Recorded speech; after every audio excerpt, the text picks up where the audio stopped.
Un artiste un jour, bonjour, nous sommes au Festival Off d'Avignon, le point de rendez-vous des amoureux de la culture et avec des belles rencontres comme le grand Jean-Philippe Daguerre, metteur en scène et auteur, Le Petit Coiffeur et plein d'autres spectacles qui ont cartonné. Aujourd'hui, Jean-Philippe, tu viens nous parler de la pièce du charbon dans les veines. Déjà, bonjour. Bonjour Isabelle. Et donc du charbon dans les veines, c'est l'histoire de qui, de quoi? Alors, c'est l'histoire de Sostène, un mineur âgé de 60 ans qui a la silicose et avec la pension de la silicose c'est la maladie du charbon, il décide de s'acheter une télé en noir et blanc, des premiers modèles, pour regarder la Coupe du Monde en 1958. Donc nous sommes au début de la Ve République. Et à partir de là, ce Sostène, qui est également chef d'orchestre du petit orchestre de la mine, va recevoir dans l'orchestre une jeune Marocaine qui a appris l'accordéon pour essayer de s'intégrer au milieu des mineurs, puisque c'est le début de l'immigration marocaine. Je pense que j'ai dit l'essentiel, mais je ne veux pas tout dire non plus. Très intéressant. Toi, tu joues le médecin dans cette pièce. Je vous propose tout de suite d'en regarder un extrait. Bon, donc, assez rigolé, j'écoute. Quoi donc? Le verdict,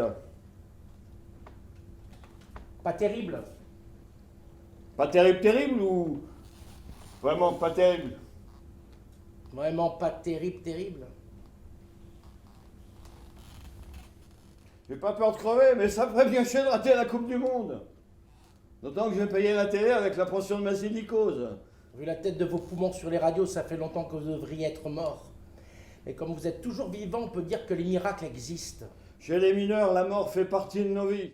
Jean-Philippe, qu'est-ce que tu voulais raconter à travers cette pièce? Alors, je voulais revenir un peu comme j'ai fait sur Adieu Monsieur Hoffman et sur Le Petit Coiffeur, à raconter les petites gens. Et puis cette communauté des gueules noires dans les mines, cette fourmilière sacrifiée de travailleurs exprès pour chauffer tout le monde entier et notamment toute la France grâce à ces gens-là. Je voulais leur rendre un hommage. Bravo Jean-Philippe. Alors, nous avons un défi pour toi. Tu as 15 secondes pour nous dire pourquoi il faut absolument venir voir le spectacle. À toi de jouer. Montre en main. Il faut venir voir ce spectacle parce que c'est la première fois de toute l'histoire du théâtre qu'il y a une pièce qui se passe chez des mineurs de fond en 1958, au début de la Ve République. Et la deuxième raison, c'est aussi parce que je joue dedans et c'est très rare. Donc ça fait deux raretés. Ah, il faut vraiment en profiter. C'est bon.